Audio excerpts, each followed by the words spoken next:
इस एपिसोड की शुरुआत एक ऐसे पल से होती है जहां कुछ भी एक्स्ट्रॉर्डनरी नहीं लगता और इसी बात में सारी कहानी छुपी होती है। शहर अपनी नॉर्मल रिदम में है, ट्रैफिक थोड़ा स्लो है, मीटिंग्स टाइम पर शुरू होती हैं, डिसएग्रीमेंट्स आते हैं और बिना किसी हंगामे के सेटल हो जाते हैं। आर्या एक रिपोर्ट देखकर रियलाइज़ करता है कि अब सिस्टम के पास कोई सक्सेस स्टोरी शोकेस करने के लिए नहीं बची, क्योंकि जो पहले अचीवमेंट लगता था वो अब डेली बिहेवियर बन चुका है। जब नॉर्मल ही काफ़ी हो, वो सोचता है, तब स्टैंडर्ड्स क्वाइटली बदल जाते हैं।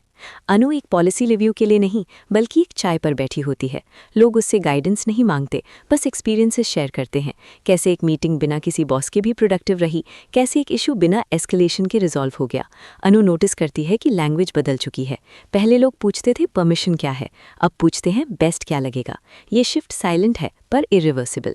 बेंचमार्क तब चेंज होता है, अनु कहती है, जब लोग एक्स्ट्रॉर्डनरी एक्सपेक्ट करना बंद कर देते हैं।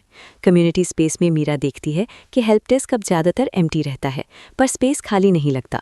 लोग आते हैं, बैठते हैं और अक्सर बिना किसी मदद के ही निकल जाते हैं।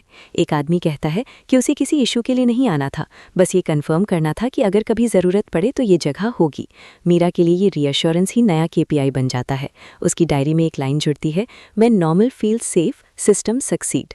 रिया यूथ के साथ एक कैजुअल डिब्रीफ करती है, कोई लेसन रिकैप नहीं, सिर्फ रिफ्लेक्शंस। एक यूथ बोलता है कि पहले उसे लगता था कि लीडरशिप का मतलब स्पॉटलाइट होता है, अब लगता है कि लीडरशिप का मतलब कंटिन्यूटी होता है।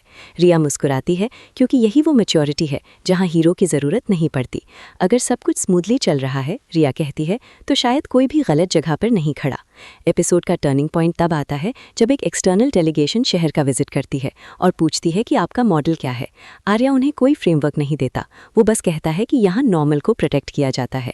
डेलीगेशन थोड़ा कंफ्यूज्ड होती है क्योंकि उन्हें इनोवेशन चाहिए थी, रेवोल्यूशन नहीं। अनु ऐड करती है कि सबसे सस्टेनेबल चेंज वही होता है जो बोरिंग लगने लगे। मीरा और रिया समझ जाते हैं कि कहानी अब इंस्पिरेशन नहीं, इंफ्रास्ट्रक्चर बन चुकी है। क्लाइमैक्स में एक छोटा सा मोमेंट होता है। कम्युनिटी बोर्ड पर कोई न्यू इनिशिएटिव अनाउंस नहीं होती, सिर्फ लिखा होता है ऑल गुड टुडे। कोई इसे आयरनी नहीं मानता, लोग बस अपना काम करते रहते हैं।